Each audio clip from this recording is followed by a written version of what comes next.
Sancte Michael Arcangele, defende-nos in proelio, contra nequitiam et insidias diaboli esto presidium. Imperet illi Deus, supplices deprecamur, tuque. Princeps militiae celestis, Satanam aliosque spiritus malignos, qui ad perditionem animarum pervagantur, in mundo divina virtute, in infernum detrude.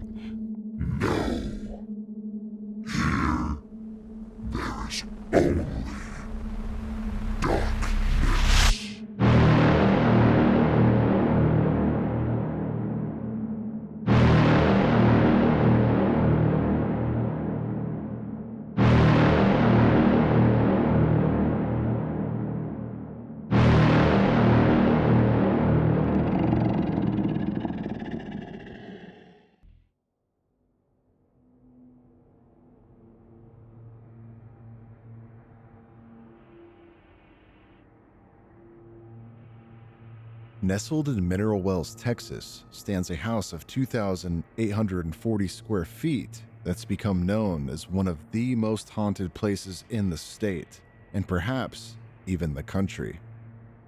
Its reputation is built on consistent reports from paranormal investigators who faced unexplained phenomenon here. Disembodied voices, an overwhelming sense of dread, and physical encounters with unseen entities, including scratches and forceful shoves.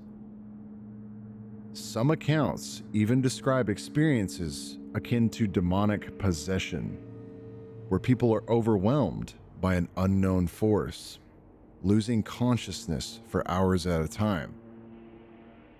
Mineral Wells has a history marked by both prosperity and hardship. The house's notoriety might be partly explained by its location on ancient Native American land and its proximity to both the city's morgue and the infamous Baker Hotel. The house has seen its share of darkness, having been a brothel and gambling den, and the site of numerous violent acts. Rumors also suggest it was once used for dark occult practices long ago. We're setting out to spend 2 nights in this house to witness these unexplained events for ourselves and to attempt contact with any spirits that may reside here. Tonight, we have brought in psychic medium Mallory Deason, a newcomer to the Haunted Hill House, to have her give us what her baseline of the home is, as well as a description of some of the renowned spirits that dwell here. Additionally, we have brought newcomers Becca and Katie to experience the home for the first time to get their thoughts on the house. Here's what they had to say. My name is Rebecca Opiella, and I'm from Paranormal Freaks Anonymous. Lord, as soon as I walked in here, I couldn't breathe. And it's like walking into a moldy room or walking through sludge or however you want to call it. It's just so heavy on the chest. I'll get pains here and there, mainly in my shoulders, sometimes in my chest, just depending. I haven't gotten something super evil, but I do have the feeling of watch your back. Just always watch your back. My name is Katie, and I'm part of Paranormal Freaks Anonymous. Whenever we first came up, seeing the funeral home, going past the Baker Hotel, it's definitely a different feeling, but a little bit of trepidation as soon as we came up. Oh, it's been a while since I've really heard anything, but I haven't done too much research since it's been a few years since I've researched it, so nothing's really coming to mind. I was trying to come here with just a fresh start. I know there's been tons of stories, but I've just tried not to research lately before coming here, just so I'd have a complete fresh palette. The vertigo, it feels like I come constantly, I don't know if you can put it in there, but if I've got through drinking enough and I get tipsy, and then it just trying to catch your step every time. My knees will start shaking here and there. I feel like I'm about to fall over here. There's a little bit, I know by the stairs, there's a little bit of increase there, but other than that, it just feels like it's like on an even floor, you just feel like you're about to fall. I'm curious curious to see if it's truly demonic, if it's truly evil haunting this house.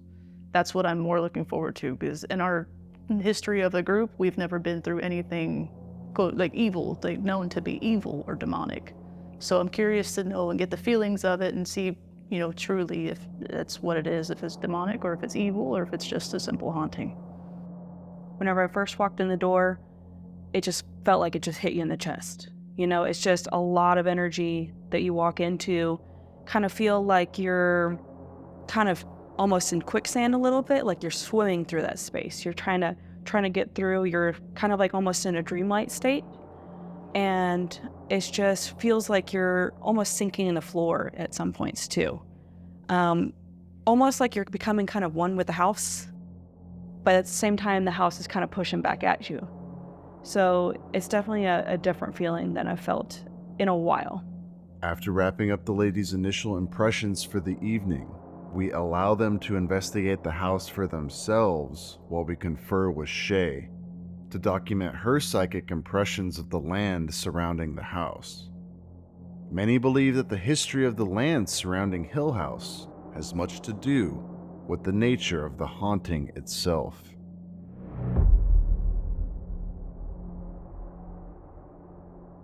When I first came, we kind of pulled in and you guys went inside. I got an impression there was a house here. For me, it felt like melancholy, maybe? Yeah. Like, I don't know, it was maybe like a little bit, and melancholy is a word that goes in my head. Like I couldn't get it out of my head. And that's an old school word for like depression or sadness, melancholy. It's an old word.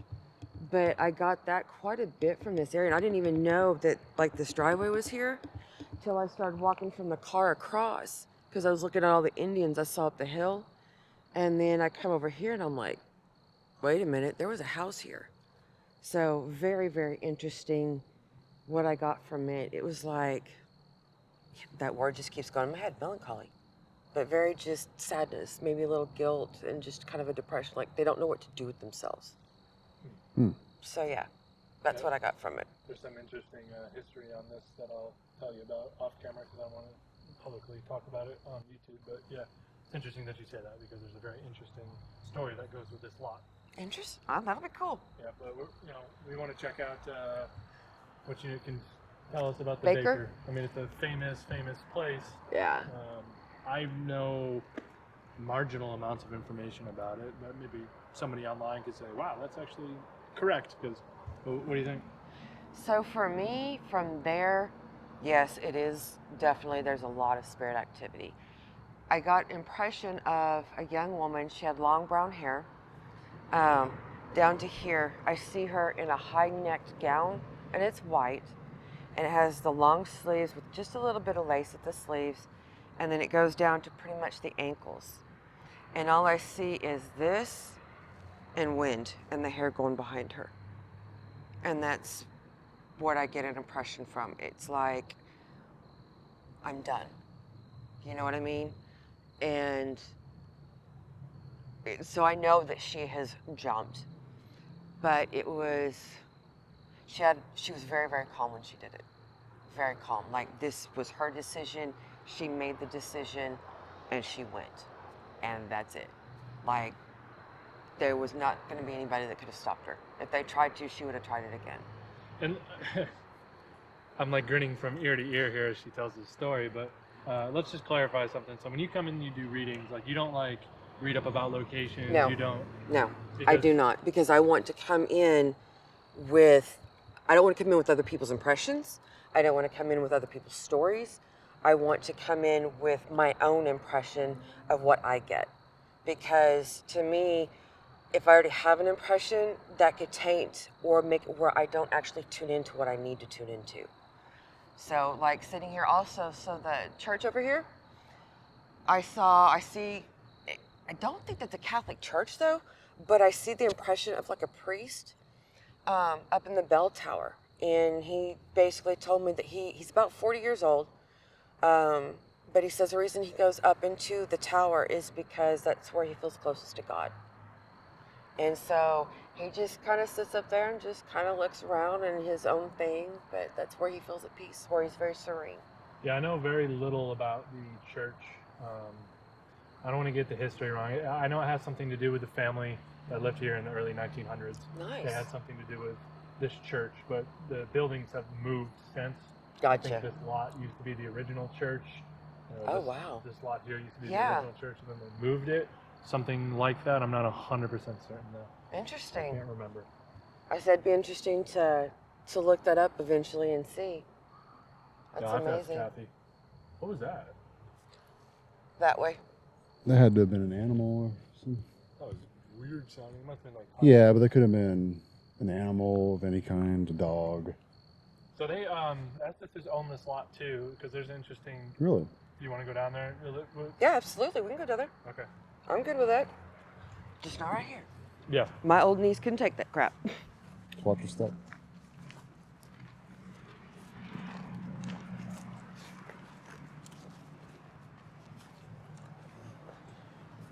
So Dylan, do you know anything about maybe a woman jumping to her demise? I do. It's the only ghost story that I know coming out of the baker. Really? Really? Yeah. That's why I was grinning from ear to ear, because I'm like, the only ghost story that I know is people that see a woman up in the upper floors area, and I'm pretty sure that she jumped to her death. Wow. I'm almost positive. Wow. I'll have to I didn't touch, know that. I learned something today. We can touch back up on the history or whatever, but yeah, that's Okay, cool. I almost feel like a weight on my shoulders a little bit. Not like I mean, I can breathe normally. I don't feel like, a heaviness to my breathing. It's almost like there's just a weight, like a load maybe on the shoulders. Like they were having to keep a secret, I think. It's kind of what I get. Or maybe they wanted to keep it. But it's also living with the guilt of it, I guess you could say. Again, the depression, the melancholy. That word, it's just weird. I've not thought of that word in years. So yeah. Let's walk over to It's this different. half stone wall. You see it over there? Yeah. I'm just curious. I've been here so many times. I just know all the histories, and I was actually here building a maze for one of their Halloween events, and we had a brick thrown at us. Oh, wow. Yeah. That would be interesting. We were moving plywood laterally, like if me and you were holding a piece of plywood, and we were walking sideways with it, Yeah. but a rock came from down the hill this way. But it was a brick. It was like this big. Wow. Yeah. That's crazy. Is it okay if I touch the wall? Huh? Okay. Sometimes I like to touch just to see if I get other impressions, just besides looking at it. Now, I don't know if this wall was a part of the original piece of the building that used to be here, but it surely was here while the building was here. If that makes sense. It was actually part of it. That's what I'm getting an impression of. It was actually part of it. Not like it was like a minute part of it, I guess you could say. For some reason, there had to. Listen once more as we capture our first EVP of the investigation. We think we chillingly hear, "Someone help me." Could this be the murder victim that Shay will soon pick up on? It was like a minute part of it, I guess you could say. For some reason, there had to. It was like a minute part of it, I guess you could say. For some reason, there had to have been a fire around here somewhere. I do get that impression of a fire.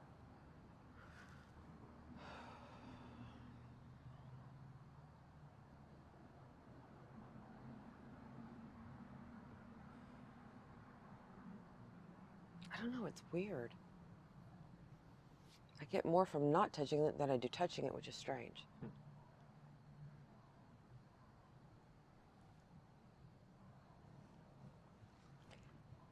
It was more kind of the area surrounding.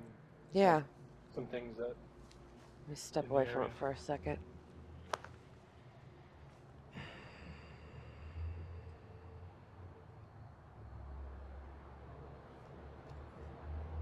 I keep getting somebody telling it's for me to know, not for you to know. It's for me to know, not you to know. And I'm like, what? It can't be that freaking bad. unless they were a murder. But even then, I don't know. It's a secret. It's a secret. It's a secret. That's all I keep getting. And there was a fire. I can feel it. I don't know how long ago it was, because you're not seeing any of it on trees, so I know it had to been a long time ago for it to be through here. Well, this is an old town, that's for sure. And there probably was one, but I keep pushing a little bit, but I don't like to push too much because this is where they feel, I guess, comfortable. Yeah. So I don't push because it's not fair, but that's all that I'm getting from here. Apparently, It's a secret. yes. Apparently they don't want to tell me, and that's okay too. But yeah. You did mention on one thing, what did you say, murder? Yes. I got a impression of a murder. What kind of murder? I mean, murder's pretty generalized, but did you get any like imagery or? Okay, so the image I get is she's got brown hair. It's pulled back in a severe bun. She's got a longer skirt, a little on the full side, and it's older. It's impression-wise, I'm getting from, I would say like 1910s maybe, somewhere in there, maybe late 1800s. It kind of depends because a lot of the clothing during that time is a lot of the same. So it's kind of hard to get impression from that. The person I see has, like I'm being shown, has got a big ass butcher knife. And she's pissed. But I can't see who she's going after. What was that, Dylan? Can you do that again? So there was an experience that I had when I was building that maze, and that's so funny that you say butcher's knife, because me and my homie, now imagine there's a bunch of walls and 2x4s up here, right? Mm-hmm. And we're going through, and we're spreading fake blood through the haunted house, right? Right. And there's a butcher's knife sitting next to us. It was like a meat cleaver or whatever. But my buddy heard an AVP that he said it said to him, the butcher. Holy shit. I don't know if that's like a thing, if that's related, but I remember, Dakota Walter, if you're watching this comment, let me know. But like, it said the butcher to him, and he's like, bro, did you just say the butcher? And I'm like, no. But when you said butcher's knife, I don't know. Yeah, it's like, wow. Who's to say? But like, Yeah, I don't that's know if that's interesting. connected, but definitely interesting. And it definitely could be. Because we all get different things at different times. It helps us all put the story together. Yeah, that's weird. So, well, there you go. How's that one for you? Yeah. Maybe so, man. I don't know. Like, I know. Well, and he had part of the story, the butcher, and then I got the butcher's knife and a female with it, so maybe it leads to whatever the story really is. I can't remember if he said if it was a female or a male voice, but he said it was like creepy sounding. I'll have to ask him. I'm gonna text him. I'm gonna put the text on the Heck screen. yeah. I will. Because, I mean, I get the female and she's mad as hell. But I don't see if she actually stabbed somebody or not, I don't see that. And I'm not being shown that. But that's just the impression I get. Interesting. And she would have been roughly in her 20s. I'd say like maybe no more than 25, maybe a little younger. Okay. So yeah, so there you go. There's something. Interesting. Yeah, I was this lot has some stories to it. There's one that I'm not going to discuss publicly. But, but yeah, interesting. Okay. The baker, man, you nailed that one right out of the head.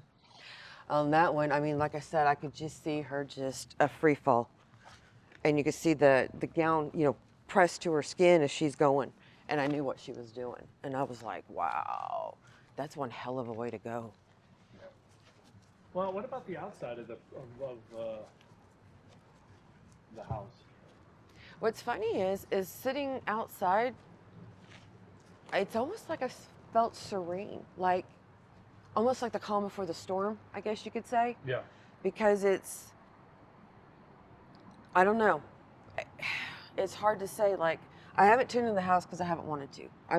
As soon as I walk in the door, that's when I will tune into it. But on the outside, it's just like, I don't know, just kind of chilled and quiet, and I don't know. It's just weird. So it makes me wonder if it's the calm before the storm. Because you know how that goes. Yes, I do. So we'll see how it goes. But yeah, the Native Americans that are behind here, they're not hostile. They mean no harm or anything like that. They just made sure that they were known that they were there. I'm like, okay, works for me. Yeah. How many did you say were in the hills? Honestly, probably around 100 is what I get the impression for. Is about 100. So that's actually quite a bit. But they haven't been here for, as they say, many, many moons. And what were you saying earlier about how you thought they saw the significance in this place? So they knew about the water. They knew about the minerals. They may not have known exactly what the minerals are, but they knew that it helped them also. So this was considered a sacred place. This was for healing. And they knew how to use the water, even a little bit different than how we do now. And it still helped those that needed the help. So yeah, it's very interesting, and it's very sacred to them. And of course it was until people moved in. All right, so we are going to go ahead and do your walkthrough. Yep. So just to reiterate, you haven't been in the house since you got here. We got here at like 6 p.m. Yes. You sat in your car the entire night. I can affirm that. Yes, she did. Yeah. Because I didn't want any impressions. I didn't even want to touch the house, nothing, so that I can make sure when I go in, I'm slate's clean Yeah. till I walk in. All right, well, speaking of, let's go. All right. You lead the way. We can do the first room on your right here. After your, there's a room right here.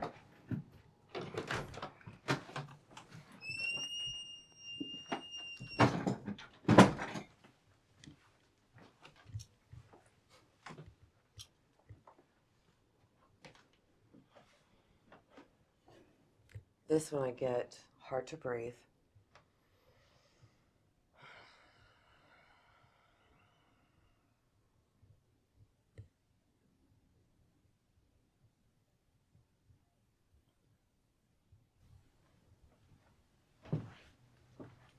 So I get an older woman. I would say she probably looks like she's maybe late 70s, early 80s. Very slight. She actually lived to be pretty old, which is, for kind of what era I get from her, was actually pretty good.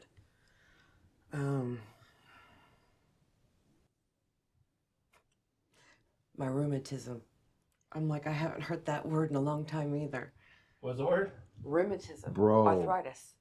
Rheumatism. What? That's just like, I got so much chills from that right now. Like, you wouldn't believe me that word. Did that click with you? Yeah.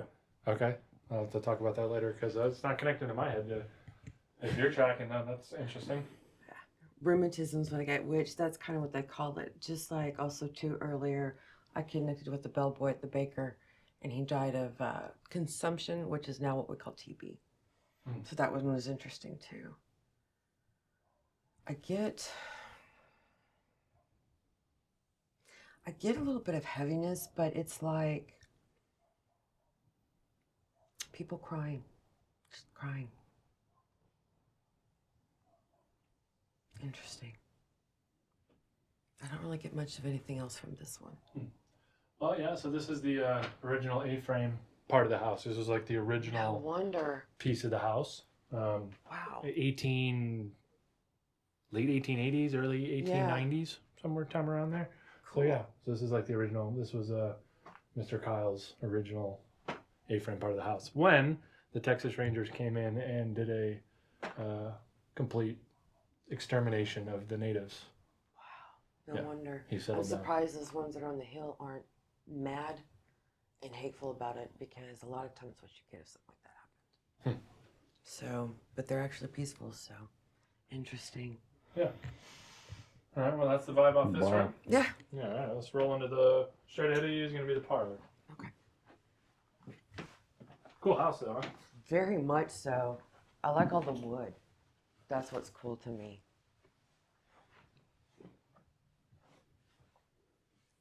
Somebody's sitting on the couch. Now, I'll explain how I kind of know where things are. Is because it's almost like I feel a pull on which side or the other that I need to turn. And then once I'm squared up with whoever it is, I get pulled to them. So that's kind of how it works for me. But there's somebody sitting there. I get an older gentleman. in his 60s probably.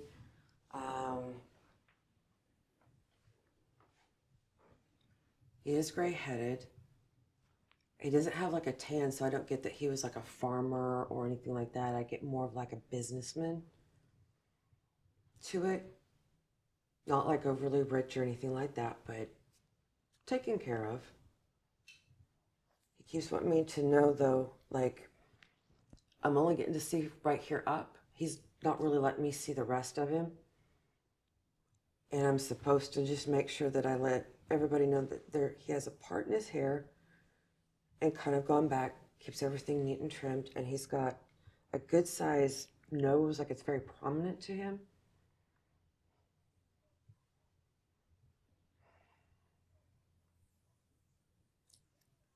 And I get the impression that he had some lung issues. Like,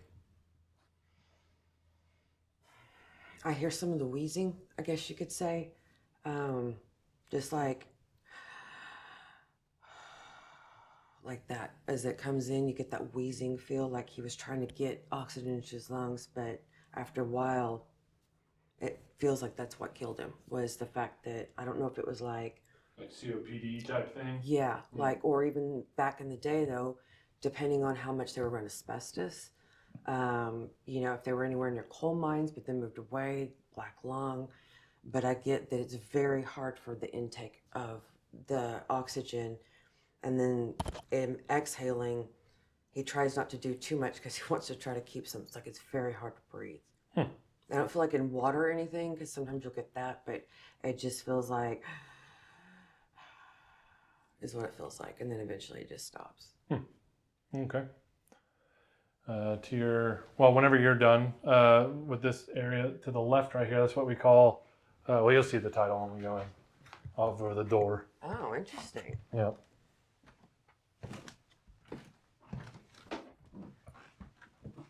Okay, they do know that there's spirits attached to some of these dolls, correct? She's one of them. Which one, the big one?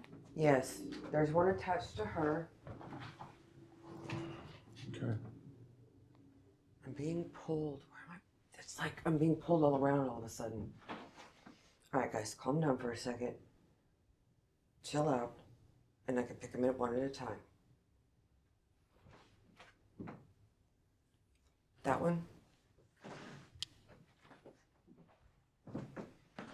So one of the theories on history-wise that a lot of people don't know is that when they made dolls back in the day, and you can actually see with this one where it's hollow. Mm-hmm.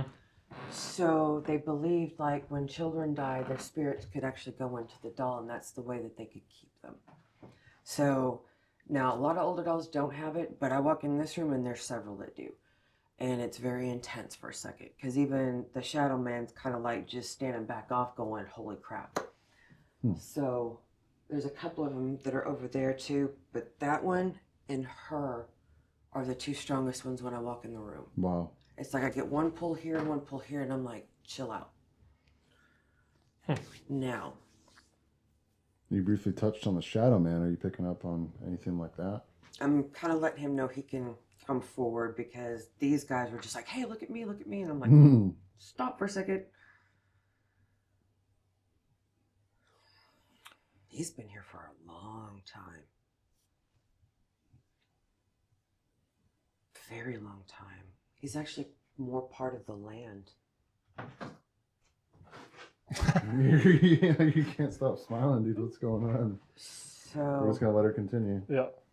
He's part of the land. He's been here, I'm not going to say before the Indians, but about the same time. I get the impression that his strength has built up over time, especially with what happened to the Indians in the area and all of that. And then as people have, come around this area into this house, he's built up his strength. But I don't get like,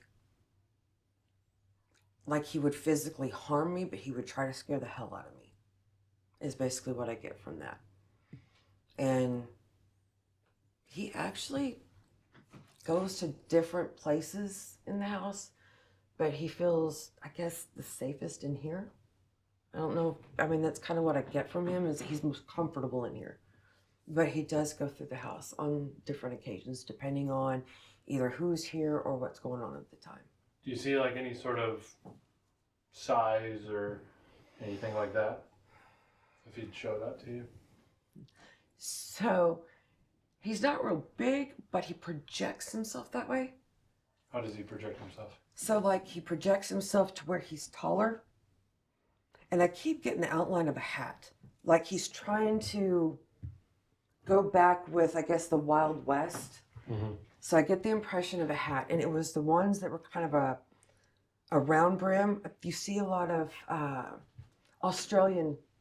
people in the Australian outback wear that specific style of hat. And so at times, depending on who's here and if he really wants to intimidate, he will make himself grow. Those that have the gift can see that he's really not all that big. But he likes to give the whole tough guy thing going on. So What does he look like? Like features? see, and that's one thing I'm not getting with him is the features, which surprises me to a point, but sometimes they don't know how to show us that either. I just get the impression of the hat, the roundness of the face, of course, the shoulders. Any kind of clothing? No. It's all black. Cool. It's all black. All black. Yeah. No, except for the hat, sorry. The hat looks like it's a dark brown. But other than that, everything else is black. Like I get no facial features or anything like that. So, which isn't surprising sometimes. That is very interesting. This bathroom area, I'm very interested to hear your. It's kind of a tight squeeze, so I'm gonna squeeze in here with her. Yep, I'll be right out here.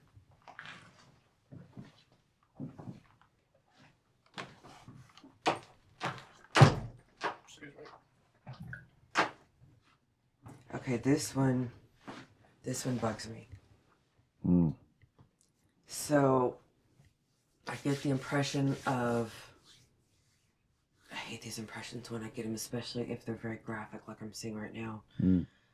I actually get the impression of a woman that had a homemade abortion, gotten here, and died. And I don't know if it's with the tub or with the house, but I can see her in here, and she's just kind of, and the bathtub's just red, and she bleeds out. Very beautiful young lady too. She had like a dark brown auburn colored hair, real pretty. And of course in that scene it's all everywhere. And I would say she looks to me like she's probably 15, 16 years old. Very, very young.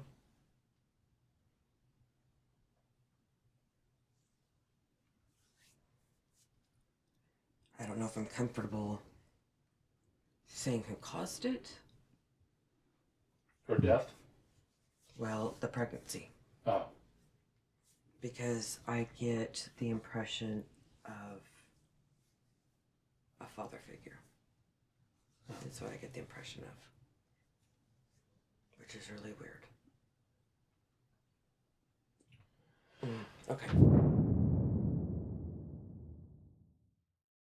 So right now I'm feeling an impression of somebody just kind of wanting to do this to me. I don't want you to see. I don't want you to see.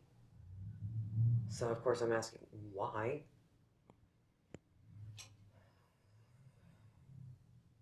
I'm being bad. I'm being bad. Well, then quit being bad. I mean, it's a choice.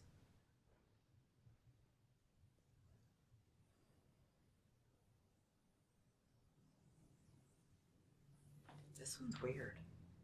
Like I get almost like he's in and out, in and out, in and out. With impression.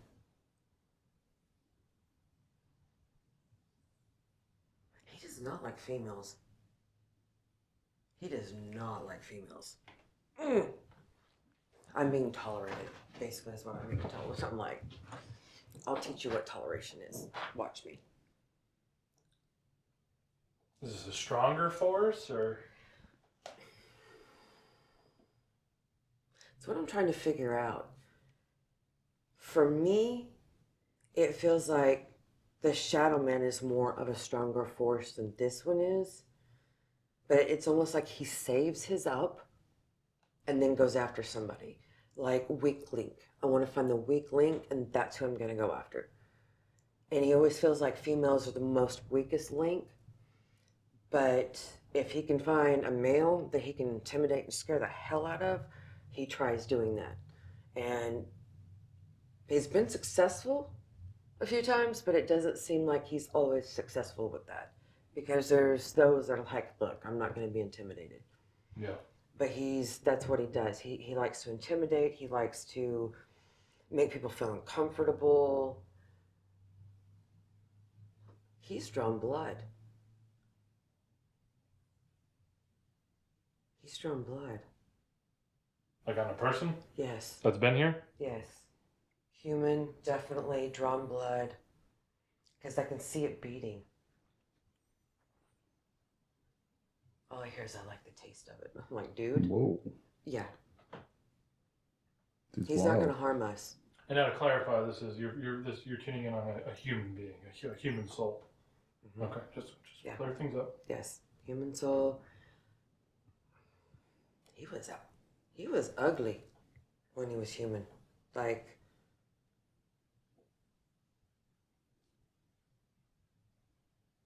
he liked to torture.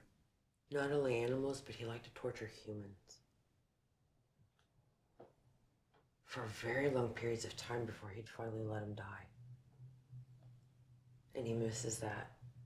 And so because of that, that's why he picks what he considers the weakest link, which is primarily the women.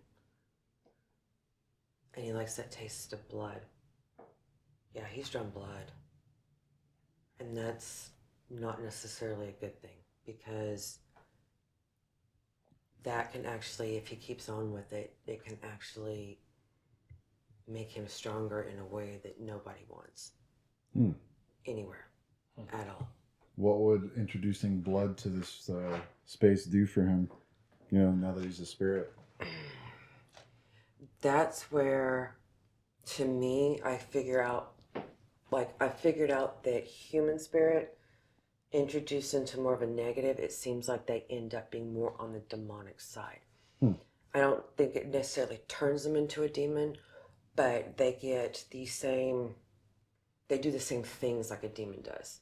And so, of course, then the impression is that's what they are when they're actually a human spirit that's just gone. Now, when really you say bad. do things like demons do, what kind of things can we expect? Scratching, blood, bruising. He tries to make sure he does the 3 scratches just like a demon does. What's his name? Yeah, if he's picking up on anything.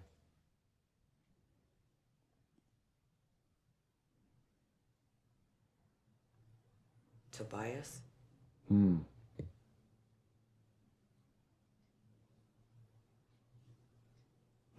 That's the only name I get. Interesting. I'm sorry, I keep looking in the corner because that's where he's standing. Really? Yeah. That's why I keep looking over there, because for me, it's, if I'm going to listen to him or he's going to listen to me, I always try to make sure that I have contact with them so that they understand I am listening. I'll shift over here so you can see him. Yeah. He said he'll be good while we're here. I'm like, that would probably be a good idea, buddy. Oh, well, y'all are here? Yeah. What a lot of people don't know is that I know how to make him disappear. I don't do that very often, but every so often I've had to. Yeah, well, unfortunately at the Haunted Hill House, that's off limits. And for him, he's not trying to like literally like jump into somebody else's body or something like that. His is more kind of on the superficial side, I guess you could say. Like he'll do the scratch because of the blood, but he doesn't seem like he knows how to like jump into somebody. You know what I mean? He tries to mess with their thoughts a little bit, but it seems like he's still learning that and hasn't quite figured out how to do that. It's getting very warm in here. I must kind of document just on my own personal feelings right now. Not a bad thing to do because the impressions are going to be, you know, different from person to person. Usually people get kind of the same on some stuff, but it depends on how deep you can go and where your gift is at the time. So.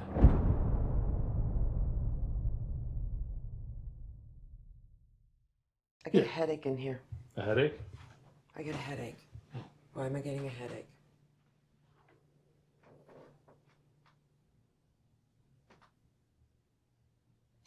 Somebody who used to be in here had migraines. And right now I start to feel it. I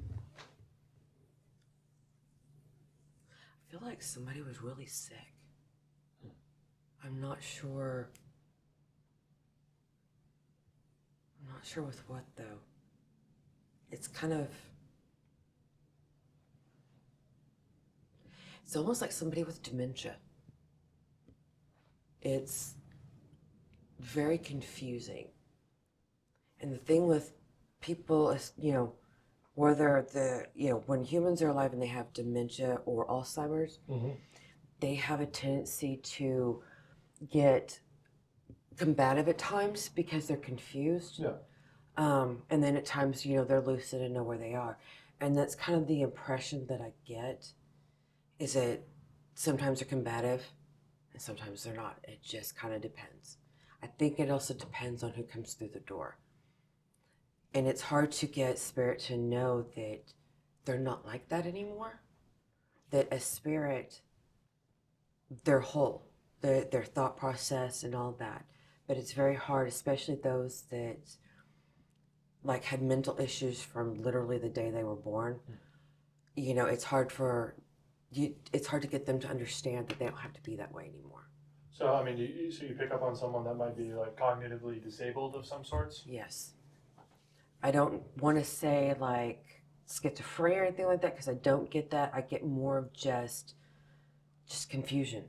Like 1 minute they're like, oh, okay, I get it. And the next minute they're like, what the hell? You know what I mean? And kind of have a tendency sometimes to want to push people out or get combative if they don't feel comfortable with who's in there. Interesting. There's some very interesting spirits in this house. Yeah, there's a lot of them too. Yes, there's a ton of them. Like, it almost feels like they're just lined up, wanting to come in or be in a room. Like, you could tell that sometimes it gets crowded in a room. Like, they'll just come in to, especially if anybody's got gifts, they'll just like come in and inundate them at times. I've learned not to let them do that. I will make them literally line up, and then I will listen to one at a time. But others, it can be very suffocating, I think, at times too.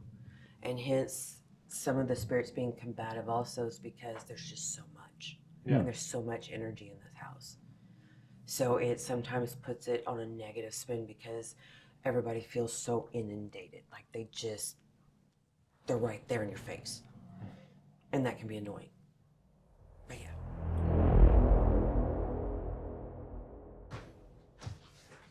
Okay, for me coming in, I don't know if it's because you said axe room or what, but it feels like I've been cleaved right down the center of my head. That doll. This one? This one right here? Yes. She's ugly as all get out. I think she's one of those mock Annabelle the movie dolls, right? I've never watched Annabelle, so I don't know. For some reason, I've watched a couple of horror pictures, but not many. No. I don't know why. She's creepy. She is very.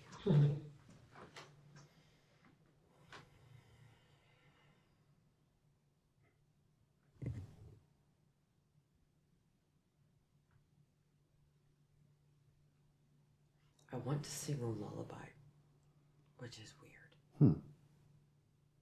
Like, I can hear, you know, the old jewelry boxes, you open them, it would have like the little ballerina on it.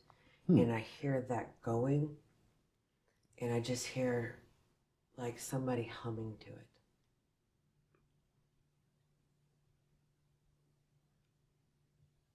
And I get a child in a woman's body.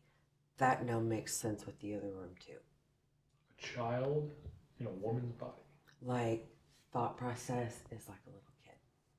But she has the body, of course, of an adult. Now that makes sense with the other one. And I keep getting pressure right through here. And I don't know why.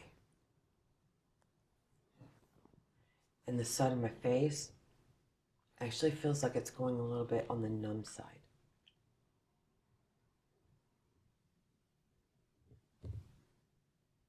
Somebody's had a stroke in this house.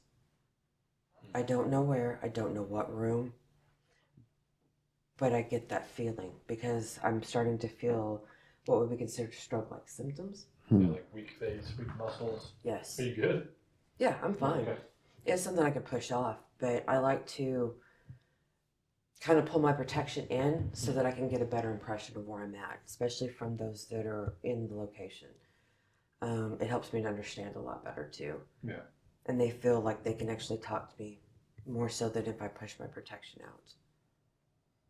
Yeah, it's really like up through here. But the whole humming thing, like, she's just sitting there and playing with dolls. But she looks like she's 18, 19 years old.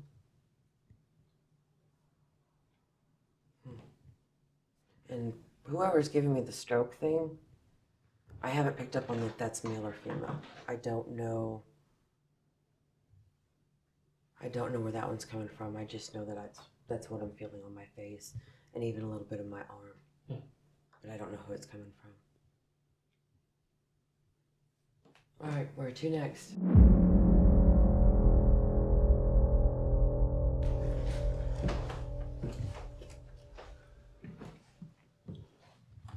I don't know if you heard that. Did you hear the ticking noise? Yeah, it might be the little blink camera right here. No, I heard it from over here in the corner. There's one right there too. Is there? Okay, maybe that's what I heard. This is the first time in here that I actually am having a hard time breathing. Oh wow. Yeah, it's very, very heavy on my chest.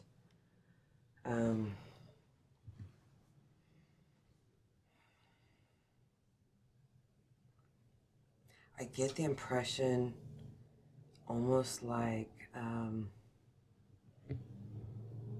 being locked in here. Okay. Like having to be in here like almost all day, or you know, it feels like whomever was in here, there was either something wrong with them or something, but they were put in here and this is where they had to stay. They weren't really allowed to go out, and I get the impression of a child, but they weren't allowed to go out and be a kid. They had to stay in here. And so back in the day too, if anybody had a child that had any little, like anything that was not normal, they would lock them up or send them to asylum. And yeah, this is where they locked her up. They didn't take her to the asylum. But I get a very strong impression of just almost like suffocation, you know? Just, yeah, not being able to breathe, which is weird. It's like, I don't know, like I said, this is the first place I've been in this house that has actually affected my breathing, where it feels like it's squeezing my lungs, not letting me get all the oxygen. Interesting. And that's all they're telling me in here. Very common complaint in this room, by the way. Is it? Yes. I was going to say, as strong as it was when I walked in, it wouldn't surprise me. It really wouldn't. Almost the cardinal complaint in this room. Yeah. Because you can feel it. It's almost just like it's like hands kind of trying to push, because they didn't want me coming up those stairs at all. And they don't want me going in any of these rooms. Which they're just going to have to deal with it. But in this one, though, very suppressed. Very suppressed. Like, you weren't supposed to make any kind of noise so the people downstairs couldn't hear you. You weren't supposed to run around like a little kid. You were to just sit there and either sit on your bed, sit on the floor, and we better not hear nothing. And that's it. And that's how she had to live. And I'm like, yeah, no.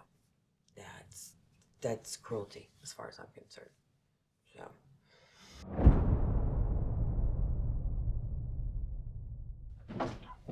first thing I get coming in here is play with me. But it's in a really eerie voice. It's like, it's almost like it's trying to sound like a child, but it's not. I don't know if that sounds, or if that makes sense, but that's the impression I get. They try to do childlike things, say it like a child, but yet it's not a child. Okay. It's something more. Want to elaborate on that a little bit? So, the impression that I get, that it's trying to put to me. This doesn't mean that that's what it is, but it's trying to show me horns. A very ugly face, but I don't get the impression that that's him truly. He's trying to give that impression to scare, is what I get from that. Ugh, even down to the cloven hooves. Dude, seriously, the whole devil thing like that is like so old school. Just saying. Think of something else. Stuff is moved in here. Yeah, it gets moved in here. And he's always in your face. Like, wants to be right here. Like, you need to pay attention to me. You need to listen to me. And I'm like, yeah, but no, I don't. Because he's not as powerful as he tries to perceive. He tries to make it sound like he has got way more going on than he really does. Very intimidating, though. He can be very intimidating. Like, yeah. All I can hear him is sitting there cussing me out, and I'm just like, dude, seriously. Go away. Did you hear him? Yeah. He's not happy with me. No? No. Because I'm not Is he back there right now? Yeah, he walked back there. Well, we heard a huge... Yeah, a shift in weight back there. Yeah. He is not happy because he can't intimidate me. And I always find that quite funny. I'm like, well, at least you gave it a good old college try, I guess. Yeah. Whatever you thought was right, I guess. If I were to sleep up here, what advice would you give me? In this bed right here. You're going to feel him in your face. Mm-hmm. And when you do, make him back off. How do you do that? So even if you have to physically use your hand to do it, make him back off. Got it. That's my plan. And he will, and he'll stay away. Because once you turn the tables on him, then he knows that the jig is up. And so he knows he can't do anything past just getting in your face. So there you go. So yeah, just don't let him intimidate you. Gotcha. At all. Okay, so this room is actually quite odd. It's almost like the meeting of the minds. I don't know if that's the way to put it. It's like some of the spirits, this is where they come literally to hang out. Almost like when it was back in the day of Speakeasy or something. Yeah. They would just come up here and talk. I see like a card game going on. They would just come up here and talk. I see like a card game going on. Like 4 of them, and they used to do it like all the time, like very often. because I can see the whole, the roll-up sleeves with the bands around them to hold their sleeves up, and the top of the table having the green on Felt. it, on the felt and stuff on it. So armbands are on sleeves. We're talking like early 1900s, huh? 1920-ish. Yeah. Roughly, yeah. Like a barbershop quartet outfit with the sleeves Yes. puffed up. Okay. Because they would have also, like, depending on how serious they were, they'd even have a visor sometimes that they would put on. And, especially if you're the dealer, you had to have your sleeves up. This way they knew you weren't cheating. Cheating, yeah. Yeah. And so the only one I get an impression that he had that is he actually looks similar to Al Capone. Dark hair, receding hairline, built about the same. Of course, no scar on his face. But yeah, cigar, hanging out. Yeah, that's what I get the impression of. And then the other guys, they're not as strong as he is. So I think he had something more to do with the house than they really did. Maybe like it was either his or he lived next door or something like that. He's got more of a tie here than the other three. Because the other three, I'm only kind of getting a faint, presence of them. Almost like those three almost feel like the video. Not intelligent. He feels intelligent though, but he kind of just likes to stay to himself. He doesn't seem to be the one that would, do intimidation, go out, or anything like that. He's just kind of comfortable. And so he's okay with that. But that's the impression I get with him. Very interesting.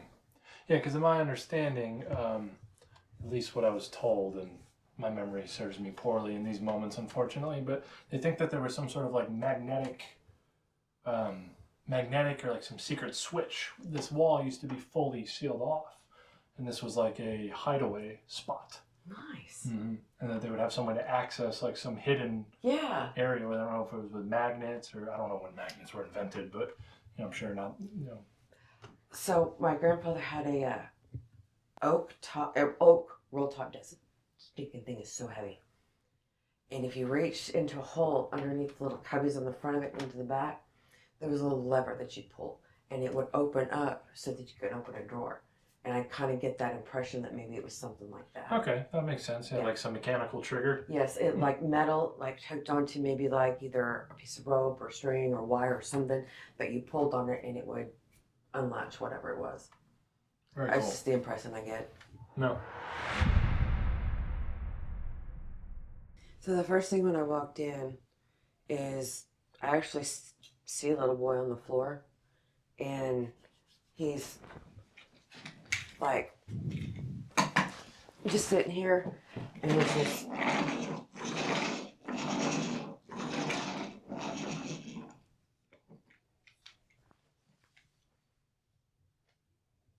kind of like boredly just rolling the car and just being trying to entertain himself, and very sad.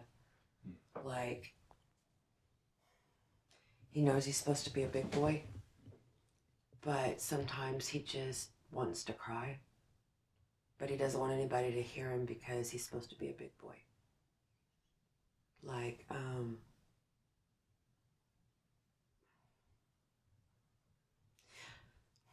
I get the impression somebody beat the hell out of this kid. Watch closely as Mallory describes the spirit in this room. We document a massive light anomaly followed by the faintest whisper. Could this be Joshua letting us know he's around? But he doesn't want anybody to hear him because he's supposed to be a big boy. Like,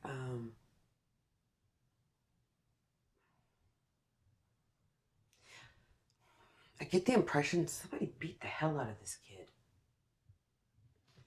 Like,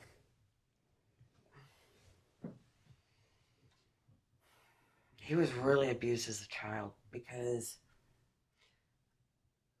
so back during that era, if you had, especially males, if they had any sickness or thought of any weakness, then the fathers were usually like, well, the word that comes to mind is pansy. And I gotta beat the man into you. I gotta beat the man into you. Yeah, well, he beat too far. Way too far.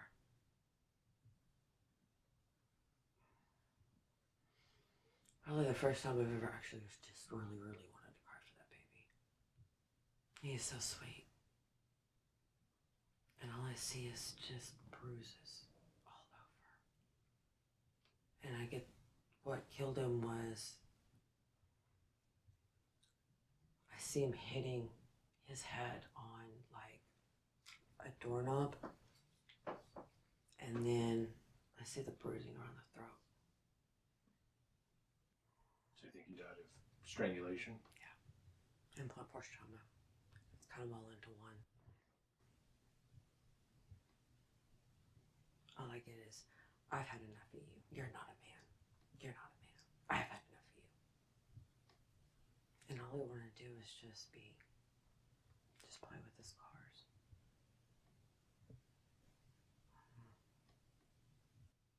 Poor baby. And all I want to do is just play with his cars. Poor baby. Makes me just want to pull him in and just hug him and tell him that, he's okay.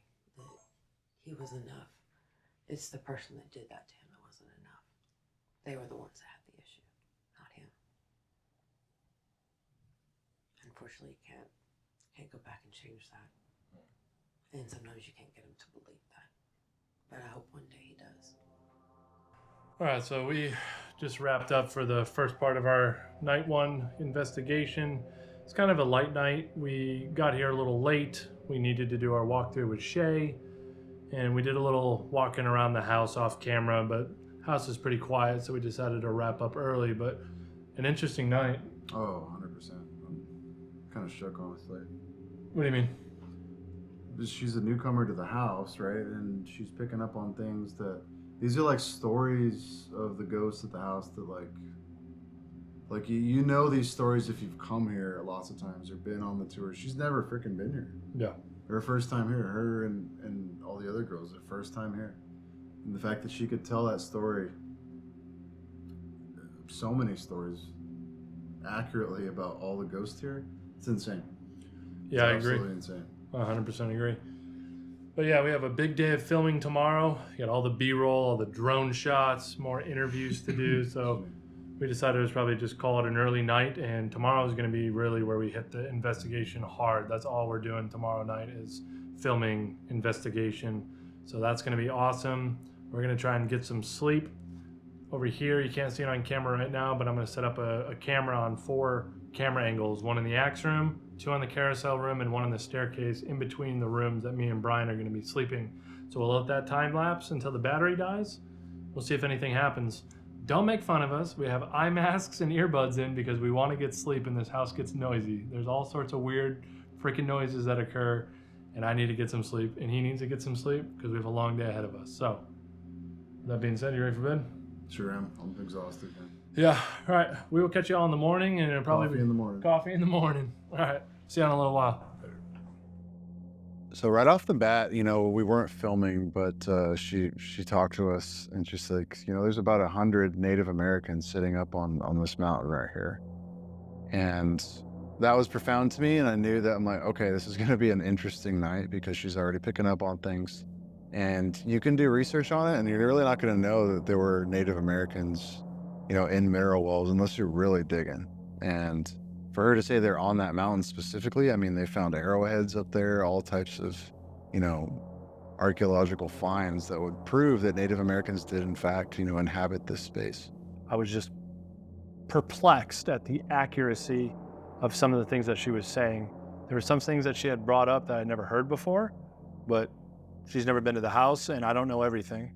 I just found it profoundly interesting that she was just able to rattle off all these things to a very finite level of detail.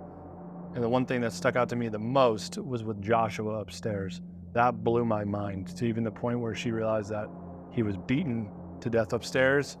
And it's not documenting how he died, but she said that he died of strangulation, which is insane. She told that ghost story. that ghost story about the Baker Hotel and a woman falling to her death, which was like the biggest ghost story there. I don't know how she found that out either. And then coming into the house, her describing very, very accurately many of the spirits that have been documented here, and that have become, almost like a cult classic. Like, hey, this is Joshua, this is Jacob, this is Toby, this is Shadow Man. And she would just be describing these people. Tomorrow, I am hoping that all hell breaks loose. In the sense that tonight was quieter, there were some things going on, but I really want the house to open up. I really want to experience Hill House as Hill House, turned up to level 11, because there's nothing like it. It's such an intense experience, and I really, really, really want to document that. However it comes, if it's Toby, if it's this mechanical voice that people have been hearing, if it's Russell, if it's whoever, I want to document it, so I want it turned up. When we went to lay down that night, I slept in the carousel room, and I had an eye mask around me. I couldn't see anything. It was pitch black. And then right around 4 in the morning, I don't know, I started to get I woke up, and then, I opened, my eyes are closed behind this mask, right? And I'm starting to see like a face form, and it was the same face that I saw upstairs that Toby was kind of appearing in the doorway. So I started to panic a little bit. I'm like, oh crud, like Toby's like, putting an impression on me, so to speak. And then I heard him kind of out near the staircase in between the axe room and the carousel room. And then I heard a man and a woman, and I heard footsteps, and I was like, no, this is too much. I cannot sleep here. So that's when I came. You'll see on camera when we do the review, I came and I'm like, I can't be alone right now. This is wild. The house is completely turned on. And from then, I didn't sleep. I was exhausted. And that's kind of the dangerous thing about this house, is staying here for more than one night. I think it just drains you so bad, like spiritually, physically, mentally, like anxiety wise. Like I think if you were to do like a week here, like you better buckle up, because it's intense and you don't know what to expect. I just had like the worst night's sleep in my life, so I'm gonna go see how Dylan's doing.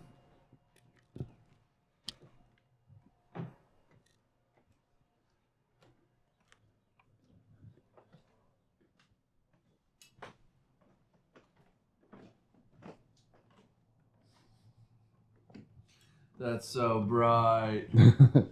How'd you sleep? Terribly. You couldn't have slept worse than me, dude. I had to run in here. You remember? I do. Toby was trying to grief me like at 4 in the morning. I was having like anxiety in my bed. I actually felt sick to my stomach.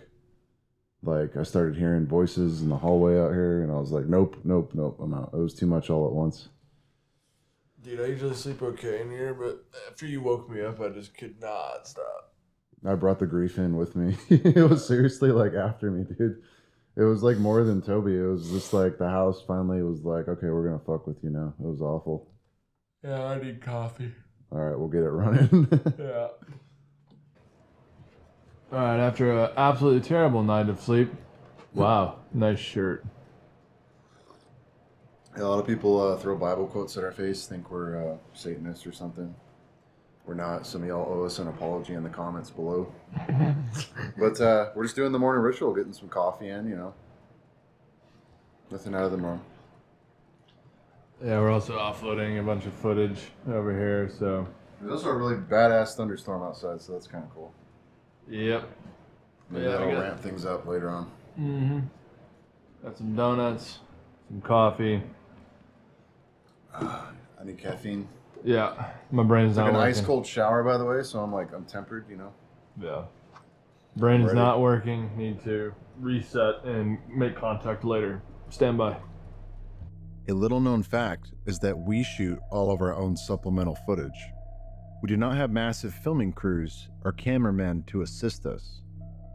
While filming some dramatic shots in the house, at approximately 1 p.m., we were bombarded with an intense wave of audible phenomenon bellowing through the house as we scrambled to begin filming. The camera that you are about to see that captured this is a static ring cam that belongs to Haunted Hill House. We were not expecting such phenomenon at such an odd hour of the daytime.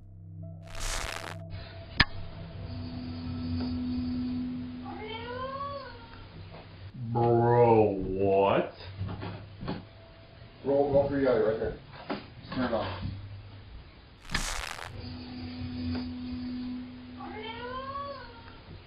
Bro, what? Roll for you right there. Just turn it off. Excuse me? Get a camera. Is there SD cards in there? Yeah. Dude, I have chills. Dude, that was, whoa.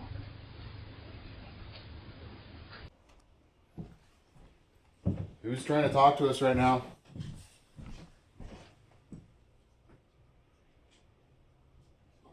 Oh, dude, my... That was bizarre. Flip that up. What did you hear? A meow? I heard... That's what I heard. Exactly. Is there a cat upstairs? No. Are there animals in the house? No. So what did we just hear? It was like... Yeah. Loud. Do you want to speak for us again, please? Are you trying to distract us from doing a good job? Is that what it is? You're a trickster. We already know that.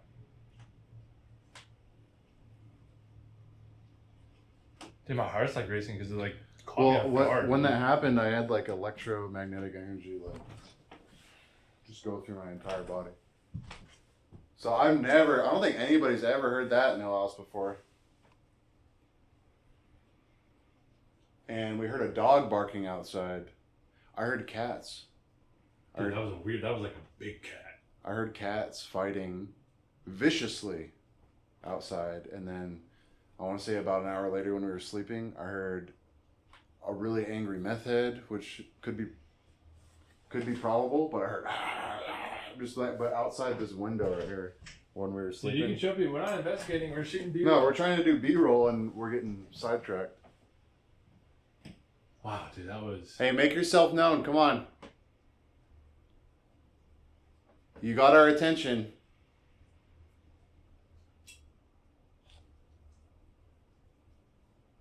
You got our attention, so I don't know why you'd want to stop talking now.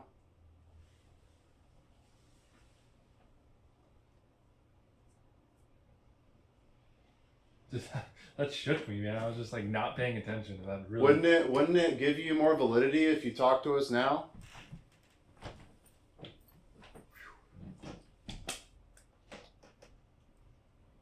Was that your ploy to give us a startle? You startled me. I was focused on the camera.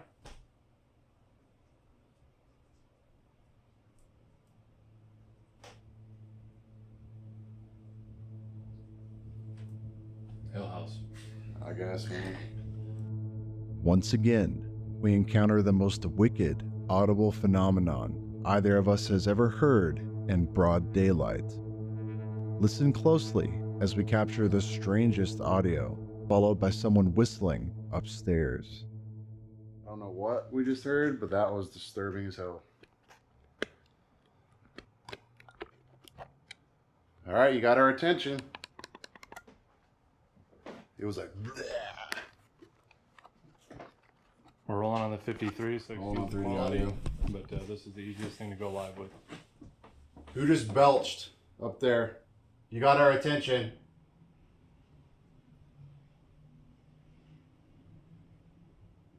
You sounded mechanical and then you sounded very demonic. So who are you?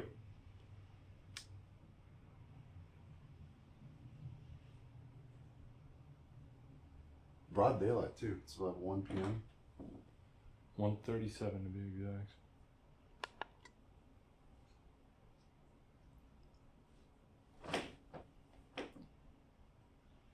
Dude, these entities don't scare me, but for whatever reason, every time I hear those voices, bro, it makes my heart go crazy. It's very disturbing. Yeah. You got our attention.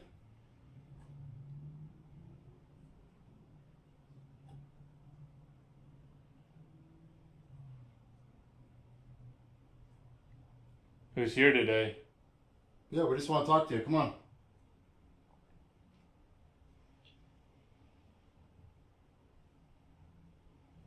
We'll stay down there. You can stay up there. Just speak for us.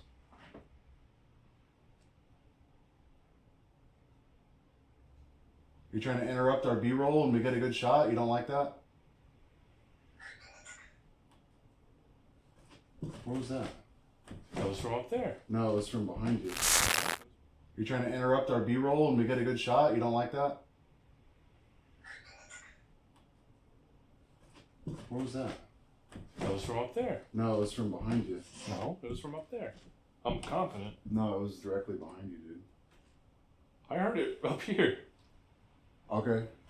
Hey, thank you for speaking. Don't know what you said, but if you can just pronunciate a little bit clearer for us. That way we know who we're talking to. You don't sound very nice, but I'm not going to come at you with disrespect right away. We just want to understand what's going on here.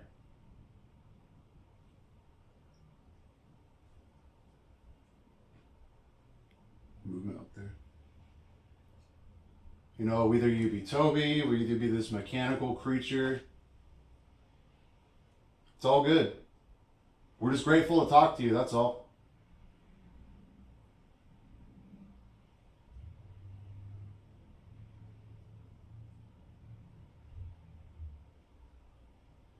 It's in the daytime. It's like 1:30. What time is it? It's 1:30. 1:40. Yeah. Wouldn't expect that. Can you give us some kind of clue?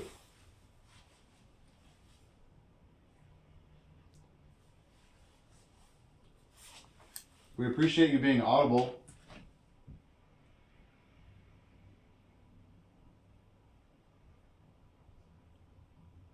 Yeah, what's the deal? No, we're happy to talk to you. We don't want to be standoffish this time. So can you just please speak to us a little bit more? We're grateful to talk to you. It's all good.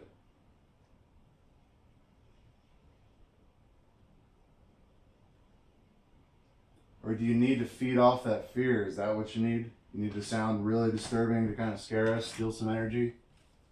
You're like a vampire in that respect? Is that what's going on?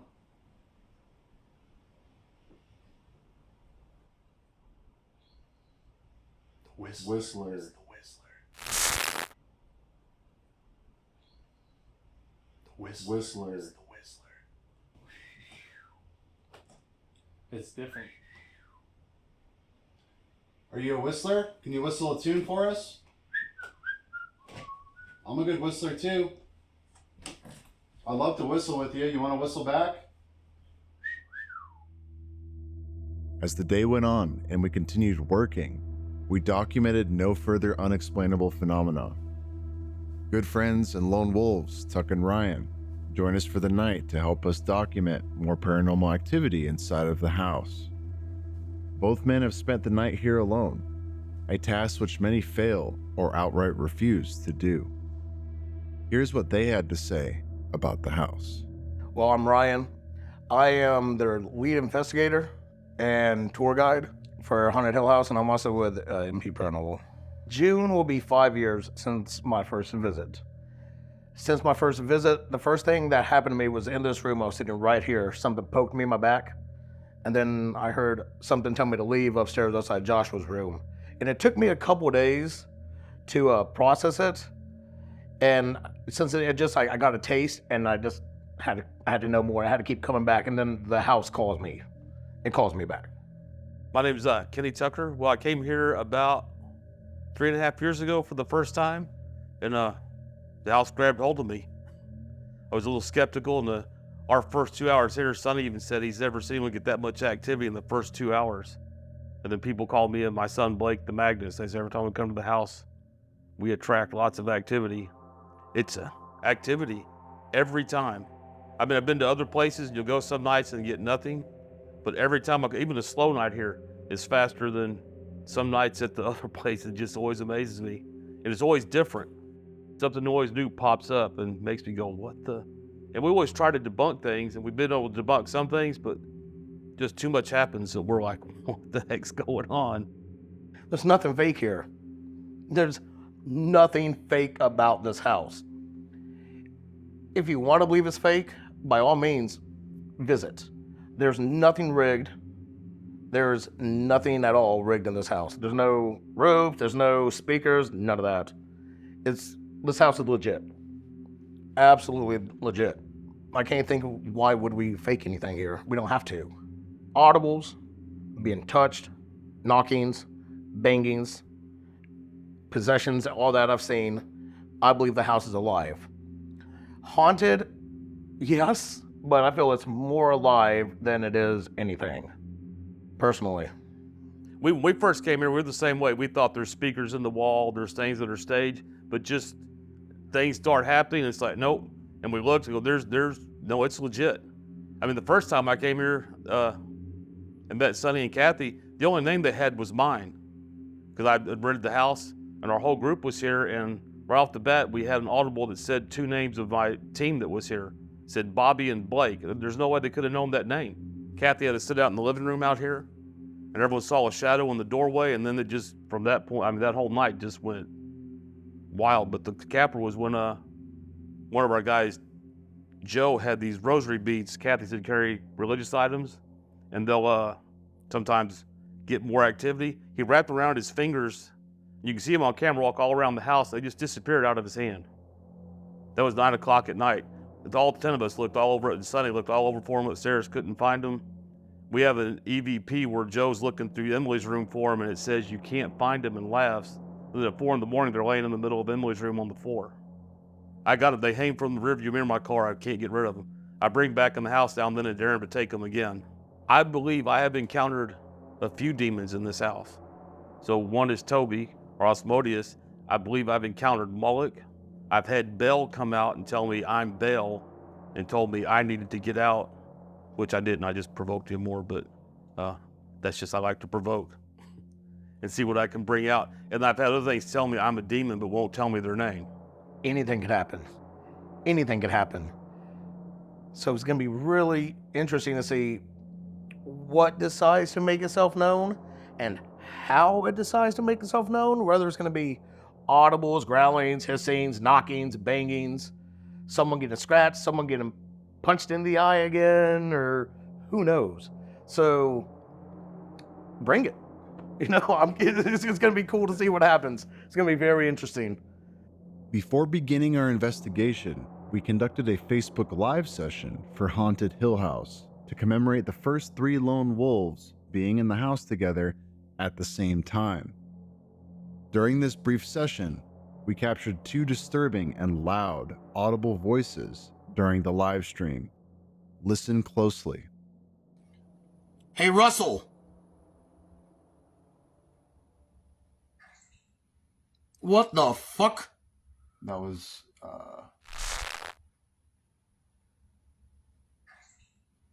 What the fuck?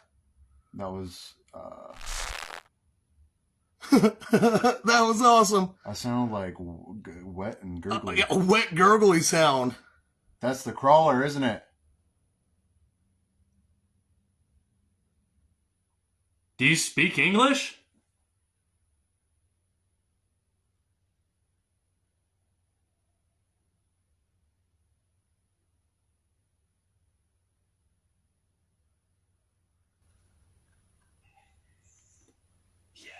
It said yes, dude. Yes. It said yes. Yes. Oh.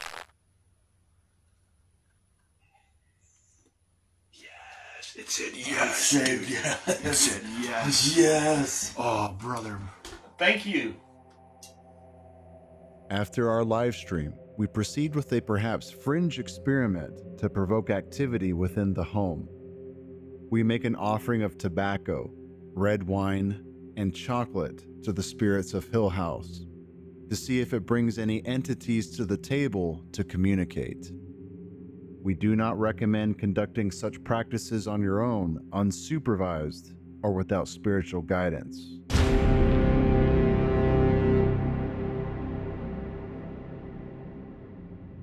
All right, so we're gonna try something very experimental. We just finished our Facebook Live. We're gonna go upstairs. we've done a little bit of reading, right? So a lot of individuals believe that Toby is actually a demon named Asmodeus. Asmodeus likes several types of offerings. We're going to offer him tobacco, chocolate, and red wine. And this is not to venerate him. This is not to worship anything. We're just doing an experiment to see if his behavior changes in any way, shape, or form. Also, the moon is in a very interesting moon phase. It's the 6th day of the lunar cycle, and that hits a half moon at 11:11, which is sort of an angelic number right now. Sort of an angelic number for, hey, things are open to communication. So we're just going to run with it. We're going to see what happens. Y'all ready? Yeah. Let's roll. Giggity, giggity, giggity,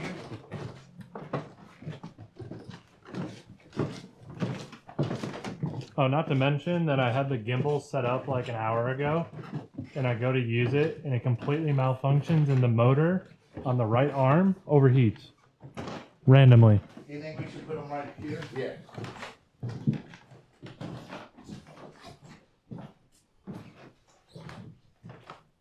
I'm going to get 3D audio set up now, actually.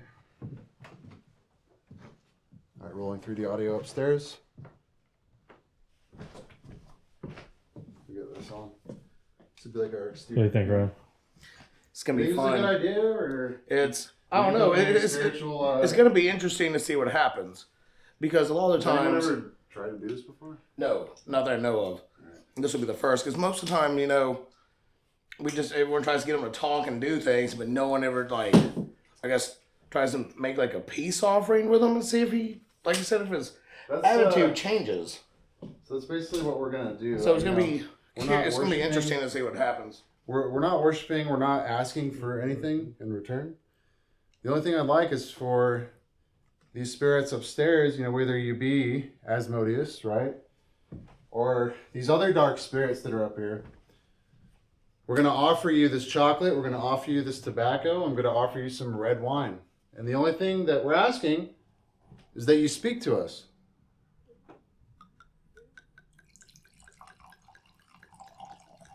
All right, and we're not going to take this. Is that you speak to us.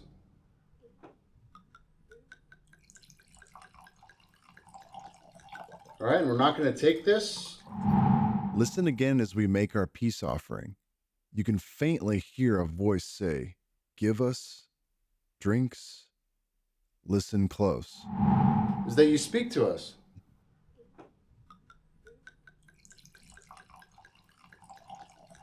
All right, and we're not going to take this to us.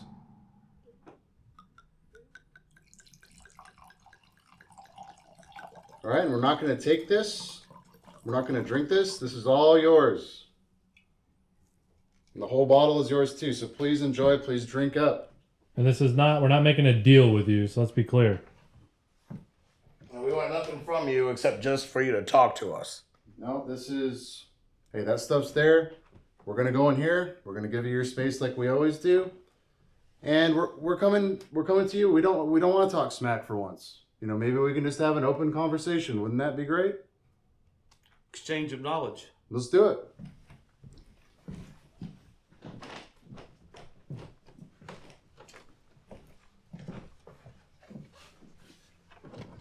I want to sit over there so I can see what's going on. Here, Tucky, can you hand me that night vision camera? So we got the night vision camera up here too. Right here. Oh boy, I get the front row seat. We have the night vision camera up here too, in case we just want to swap the night vision randomly. We got 3D audio rolling out there, so if you have any disembodied voices that we were hearing earlier, we'll be able to pick that up big time. So me and Ryan were up here and there was this crazy gurgling noise.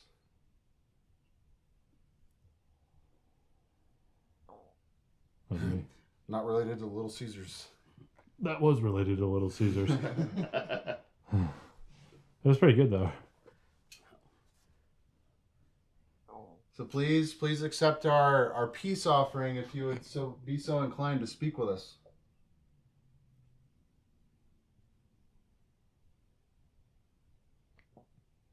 Are you pleased with the wine and tobacco and chocolate?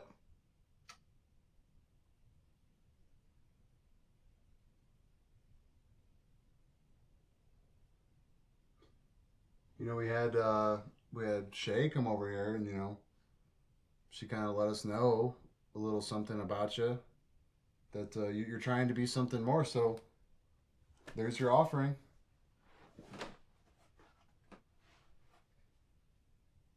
Now, can you be so inclined to come speak with us in a manner that is agreeable? Can you stand right in front of this doorway? We're inviting you over here, please. Please stand before us in this doorway and speak with us.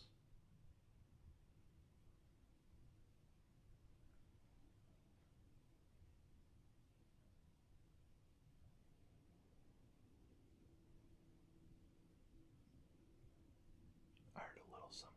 What did you hear? It was like a push out from Toby's room.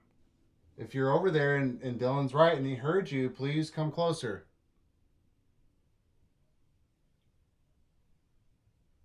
We've laid out those items for you on the table so that you can come talk to us.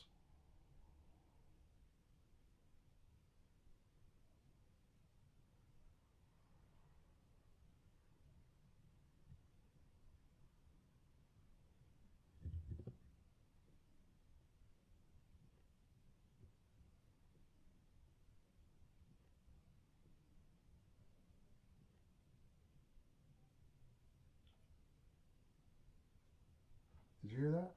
Mm-hmm. It's like a woman. A woman. It was like, no. Just like disembodied, like talking of a woman. Who is that? Who are you, miss? Who is that? Who are you, miss? I hear a man talking now. It was a man talking. That's.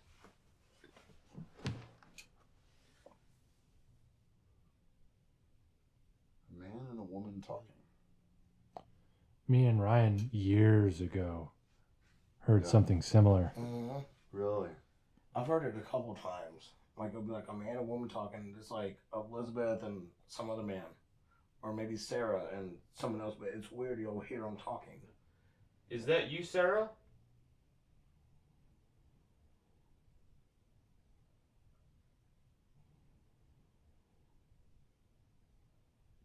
Don't be quiet. Hey, it's okay. We're inviting you over here. Don't be quiet. Hey, it's okay. We're inviting you over here so that we can hear you clearly, okay? There was an EVP there. Was there? It's like a low man's voice. There was an EVP there. Was there? It's like a low man's voice. Hello, sir. Hello. Bro, dude, the whole ground just shook. Ryan, hello.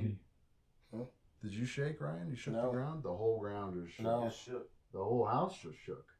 You didn't feel that? No. It was like Right over boom. here, just yeah. boom. Yeah, I was. Well, it's when I called you sir. Sir. Can you speak louder, sir? Can you come over here, please?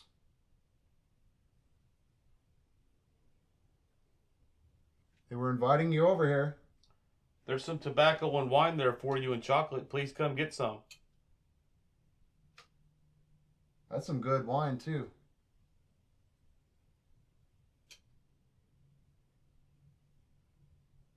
Don't let it go to waste.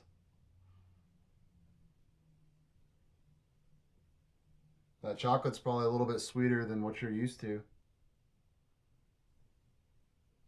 You ever heard of Hershey's? How long has Hershey's been around for? Long time. Yeah. Oh, forever. You ever heard of Hershey's? How long has Hershey's been around for? Long time. Yeah. Oh, forever. Well, we got some Hershey's for you. That's the good stuff, right? It's been around forever. It's an American staple.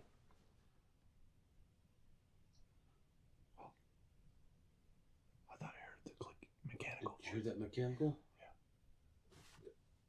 something crazy's going on right now. Is the mechanical voice the thing that does the whistling?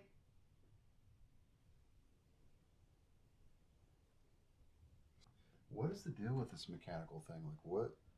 Who does anyone know what it is? No, dude. All I know is it's been popping up since it's been about a year since that whistling started happening. It's been about this past year since the whistling started happening, but the mechanical voice has probably been coming around for the past like at least 7-8 months, give or take. Because we were here when the whistling started. It was me, Blake, and his friend Joe. Yeah. And Kathy said that she had an EVP that said Gabriel dropped 22 demons in the house and not allowed to leave. And then we were at the house. Gabriel?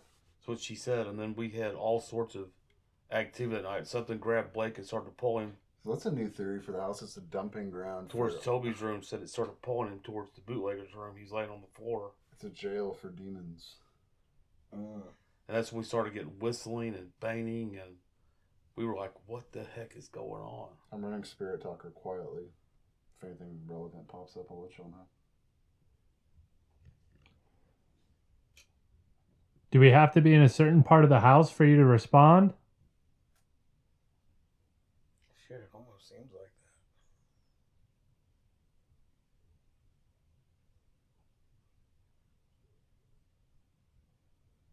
You can do it on demand. Do it.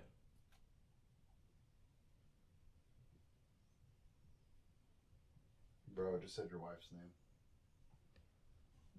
Alice. All right, if that's a ploy to get me to freak out because you're bringing up my wife, it's not going to work. You hold no power over her.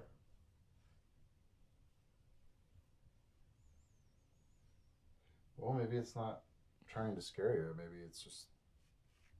It could be a coincidence. To me, it seems like a mobster who like mails you a picture of you and your family.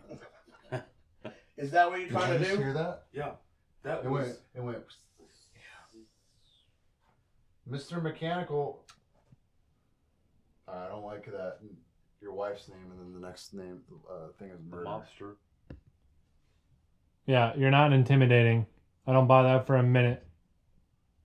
Hey, we came out here to try to be nice to you, and now you're flipping the switch on us. So, it's y'all's fault, not ours. A lot of people think we're mean to you. Well, guess what? You're not very nice to us. We came coming gifts. What have y'all ever done for us? Besides talk smack.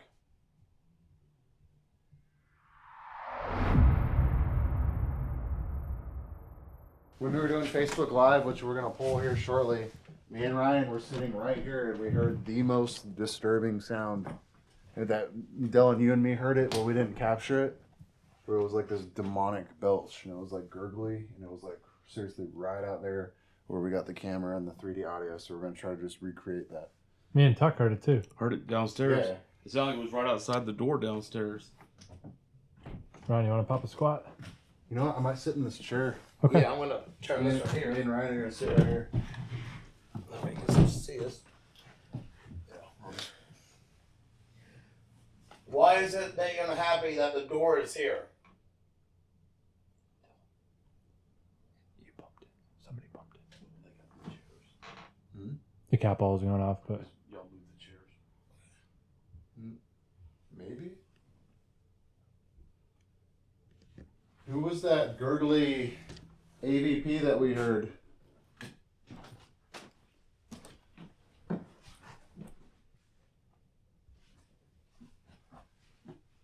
Can you do it again?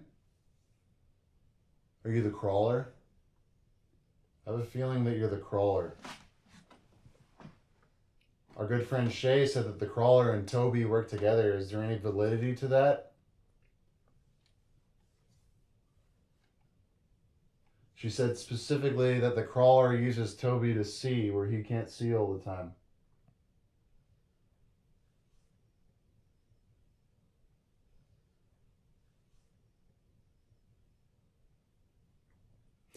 Who's this like cat? This feline character? Are you some kind of familiar?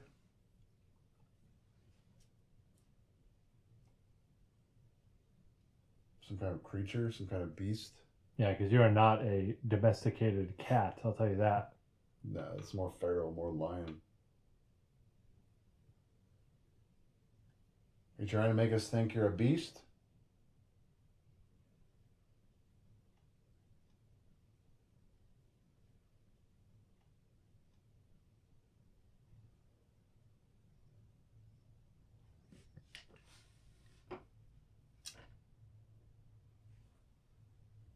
Yeah, last time I was here, your hoof met my eye by the chimney. Tell us about that. What actually happened? Like, I was, Joshua and Jacob started hiding. Something came in that felt really dark. That's what I started. I said, you like to pick on little kids. Why don't you pick on a full-grown man? yeah. And I was like, Ella said she noticed my head went back. And I was like, I said, man, my eye's burning. And then they, The whistle. I said, man, my eye's burning. And then they, The whistle. I missed it. I heard it. are you the one that dotted my eye? I didn't even hear the whistle. Oh, I heard it. He's got the superhuman ear. That shotgun mic, he has it directly in his ears, you know. So and then, I'm a good whistler. Did you know that? Keep talking. yeah, then it's when Ella noticed she picked up her phone. She said, man, your eyes. And then it said, I went into that other room and it said, I'm Moloch. I'm beside you. Who are you beside? I'm beside you. As you're talking about, keep talking about this. Yeah. It's stirring something up. And then the next night, you scratched Blake on the back when he started calling you out for picking on Joshua. We were reading Green Eggs and Ham to Joshua, and then he went and hid, and Blake said he smelt sulfur, and then he called you a little bitch, and you scratched his back. He basically said what I said, don't pick on a little kid, pick on me. Yeah, hasn't. And Blake went into the room where you were hiding, Moloch, and he threw like some fist at you. Did that upset you? He airboxed a demon. Uh-huh. It's based. Your faith will carry you there. Start swinging. I can protect you. That's not true. Excuse my French. Start swinging.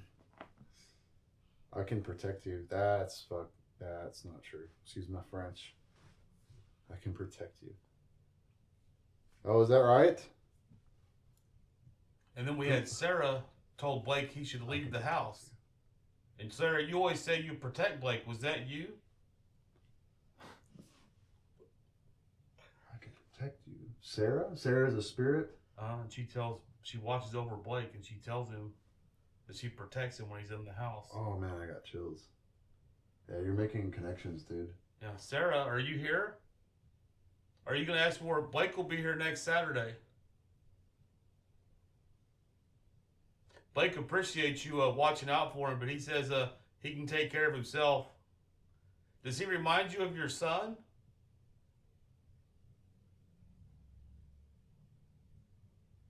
Tell me more about Sarah. If you can, I don't know anything. Well, she about was her. one of the girls that worked here. And she's always Is that you? No. talked to It was Blake. behind you. Yeah, that tap. It was behind you. In here? Yeah. Was one of the girls that worked here. And she's always Is that you? No. talked to It was Blake. behind you. Yeah, that tap.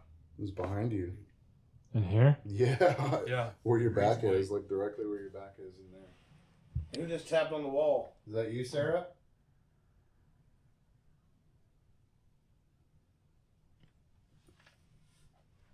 Can you tell me your name out loud, Sarah? You did last time I was here. I was very appreciative. It was the first time I've heard your voice audible. And you said Blake's name a lot, and you told him he needed to leave the house.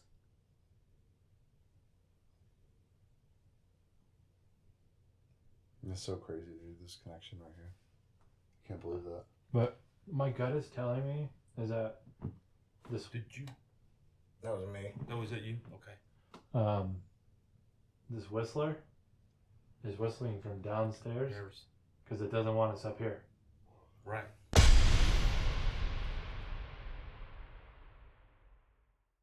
Page 100. 32. Asmodee. The 32nd spirit is Asmodee or Asmodai. He is a great king, strong and powerful. He appeareth with 3 heads, hair off, the first like a bull, the second like a man, and the third like a ram.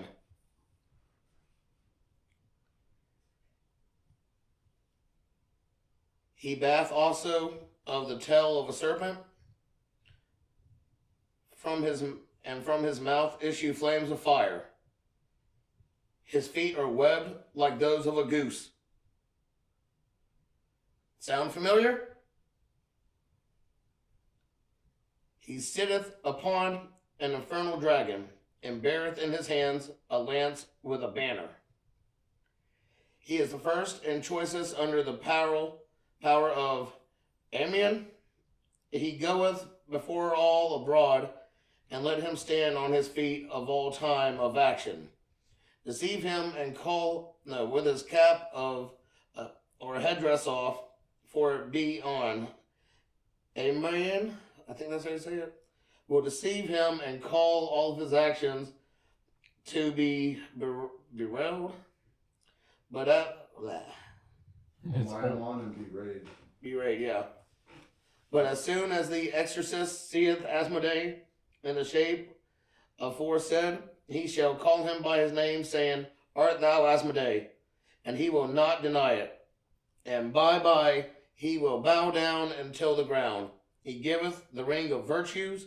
He teacheth the arts of arithmetic, astronomy, geometry, and all handicrafts. Absolutely. He giveth true and full answers unto thy demands. He maketh one invincible. He showeth the place where treasures lie, and guardeth it. He amongst the legions of Amion governeth 72 legions of spirits inferior. His seal. Finish it. His seal is. Listen closely as we faintly hear a growl from upstairs, followed by one of us whispering. Could this be the negative spirits being stirred from us reading our grimoire about controlling demonic forces? Inferior. His seal. Finish it. His seal is inferior. His seal. Finish it. His seal is which thou must wear as a lamen upon thy beast, etc.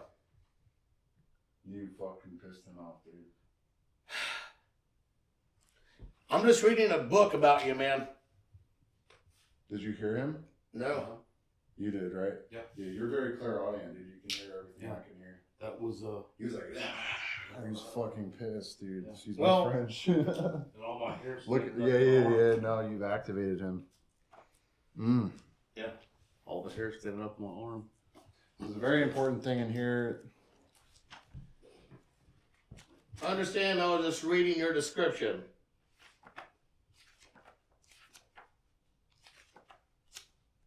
Dude, when he said, art thou Asmodee, I had chills through my body.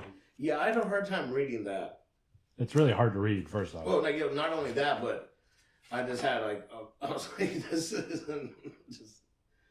Well, it's rumored just to be in possession of that book is to invite curses upon yourself if you're.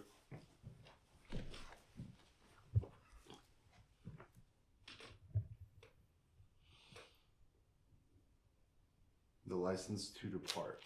So if things will get too hairy, tell them to leave, basically. Right.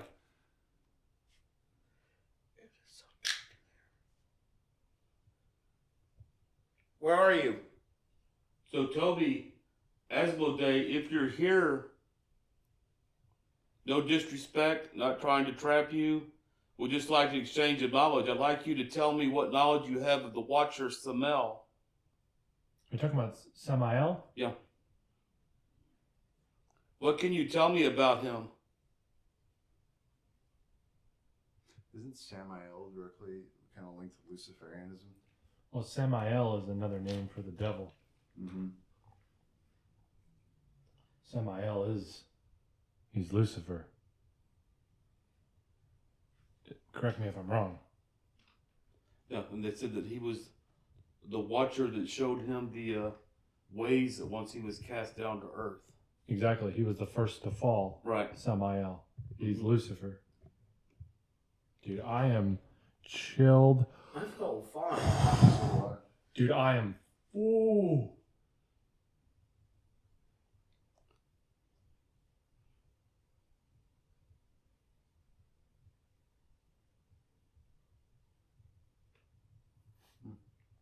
I feel pretty chill. Yeah. Dude, I'm just like Oof. Well, I mean, you're making connections to extremely diabolical forces, dude. So, you know. But I will say, well, I mean, you're making connections to extremely diabolical forces, dude. So, you know. But I will say, you know, it might just be the trick of my eyes, but I feel like there's a gigantic black menace that is like. That's on the other side of the door frame. Mm-hmm. It's what to the left, and it's like it kind of like peeks out and then goes back. Yeah. Are you by the stairs? That was me. Tap behind us. Mm-hmm. Are you behind us? Because I know lately you've been hanging out in Jacob's room, and you like to come out and hiss at people. That was me. It's very, very dark back there. Yeah. Yeah, very dark. Are you just crawling around us? Is Moloch in that book? No, Moloch's an ancient Canaanite deity that, you know, before, gosh, it's before like even history was even starting to be written, you know? You guys are unfocusable right now. Huh. It's paranormal. Could be because there's a lens flare in the background. There we go.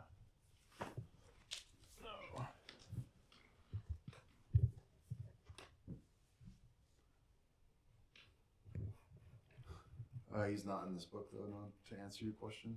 Okay. Moloch is kind of the inspiration towards, I guess, the Minotaur, the legend of the Minotaur, because he kind of looks, he's half man, half bull. But people would do flesh sacrifices to him. That's why he's often associated with demonic forces, because it's like, how much more grim could you possibly be than sacrificing human life? So who is out here tonight?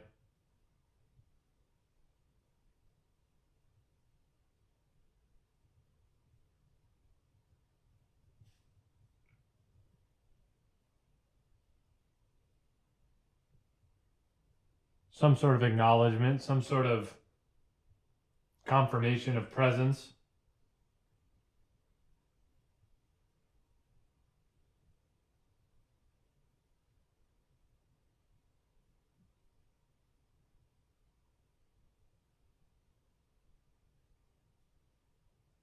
Not a peep. Why y'all being so quiet? Y'all were talking earlier. And now you're quiet. Yeah, Why? We need that AM pump back. Mm-hmm. When you finished this, I heard something wicked upstairs. Not much I know. Where's the whistler? You seem to want us to come downstairs.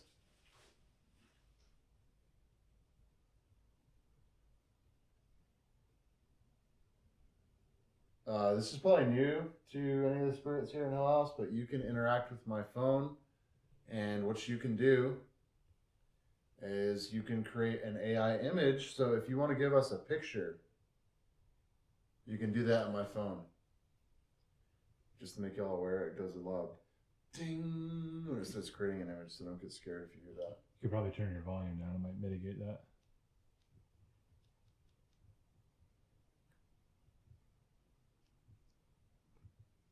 So, you know, we're hearing all these voices. We're hearing a woman. We're hearing potential kind of dark forces being named. Can you clarify with a picture?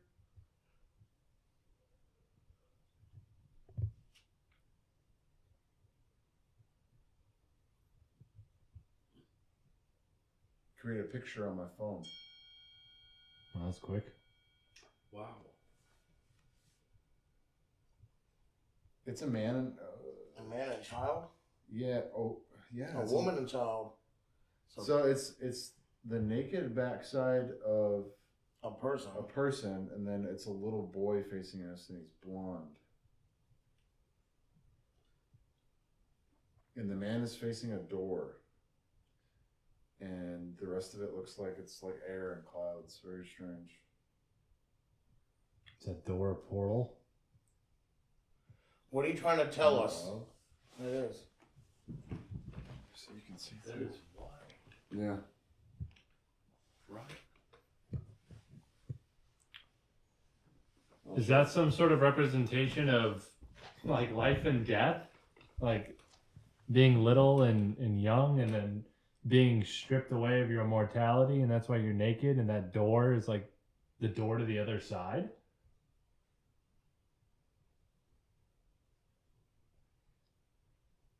Possibly. I like it.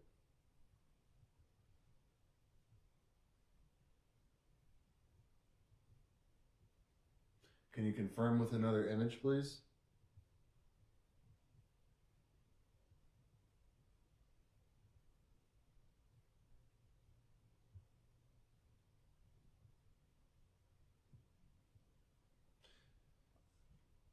We saw a grown man and a little boy in the same image. Is it the same spirit but different aspects of you?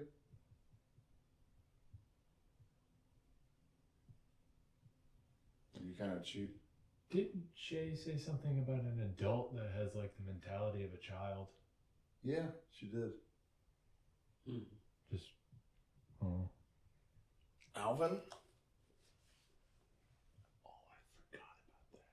That gave me chills. The Alvin doll in the back. Yeah. Huh. Oh, wow.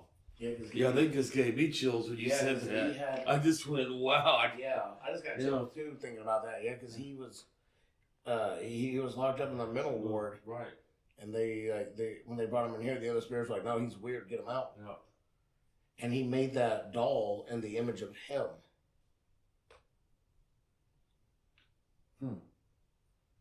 Is your name Alvin by any chance?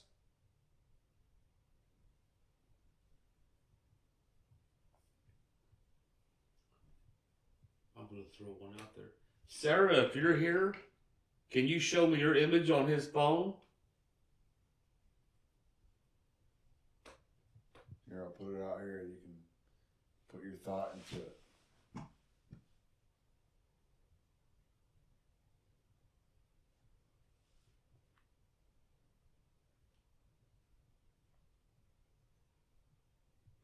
I'd be really appreciative to see your image. Agreed. I don't know, guys. We've been rolling for a really long time. Yeah, we should. I think they're energetically done with this. All right, y'all. It's been a crazy 2 days. I'm exhausted. Dylan's exhausted. I am. We've had little waves of things that we've never heard in this house before, which is very bizarre because the haunting is like changing or evolving. So we have this new character. It's like some kind of cat or lion that likes to meow and growl. Some kind of electronic sounding character. Who am I forgetting about now, Dylan? I've met Sarah for the first time, an audible woman upstairs in the parlor room. We've known about her for a while, but it was your first time. My first experience. So I was like, okay, women are audible in this house now. Yeah, it wasn't. I mean, we tried the experiment with the dark forces and with the paranormal. Sometimes it hit, sometimes it didn't. But I think we captured some really good evidence throughout the night, and it definitely wasn't a wasted trip. And I feel pretty good about it. No, and the demonic like belching and growling character. That's like an advanced version of Toby as well. That's concerning too. Yeah, I mean, this is just word of mouth for us, but we've never lied to you before, and we promise you, we freaking heard these things while we were shooting B-roll. So we captured it on 3D audio. We'll do the review. It's very bizarre. Yeah, well, I know this was a really long video, but we really wanted to make a full presentation of Hill House, and our thanks to Tuck and Ryan for being out here with us. And we're going to wrap up and we're going to go to bed because we're tired and we got a long drive home. So thanks for hanging in there with us. I'm exhausted. See you next time. Tonight, it was pretty good. Not scarred for life by any means. I don't think the night that I've had could ever be more amped than the night that I had with Dylan about a year and a half ago. But this house can surprise you. That day might get trumped someday. That's just how the paranormal goes. It's a roller coaster. You know, I mean, you might be in a situation one day where you're like, man, I really wish I wasn't experiencing this right now, because especially with potentially demonic hauntings, they can be absolutely insane. They can be jarring, they can be dangerous. So the fact that we experienced a few things and we're walking away and we're going to bed, hey, that's pretty good too. So we're gonna move on to the next one after this. My final thoughts of tonight are that we did get activity. That activity was, in my opinion, pretty good. It wasn't what we were expecting. It wasn't what we were walking into hoping that we received. But that's the paranormal in a nutshell. We walked in hoping for this big ball-busting demonic activity, these hardcore characters, and we got a little bit of that, but it was more just the house being alive. Unexplainable noises, knockings, tappings, voices, audibles that we couldn't explain. And that's paranormal investigation, and that's okay. And I'm happy with the trip. This night was a little bit more active, a little bit more like, oh my God. And honestly, the things that threw me off the most was when we were just shooting B-roll and we weren't investigating. And we were just in the house doing our thing, recording and trying to get cool angles. And we were recording and we heard that cat creature snarl. We heard Moloch, which was what I'm going to call him now, I guess, for lack of a better title. I heard him belch. It was the most disturbing sound I've ever heard in my life, to be honest with you. And then we heard this synthetic guy cackle and make syllables. And we weren't even investigating. It was bizarre. It was so bizarre, and it throws you off. And it's like, did I imagine that, or did it actually happen, or is it fake somehow? And it's just like, it just leaves you like kind of scratching your head, like, oh, that was an experience. I'm going to carry that with me for the rest of my life, probably. And that happens almost every time you're here. The validity of Haunted Hill House still remains intact. One, and never in my mind have I ever doubted that this place wasn't real. It's definitely real. It's extremely haunted. It's haunted by extremely dark forces along with other human spirits. There's no question in my mind that this place is valid, real, honest, and very, very, very haunted.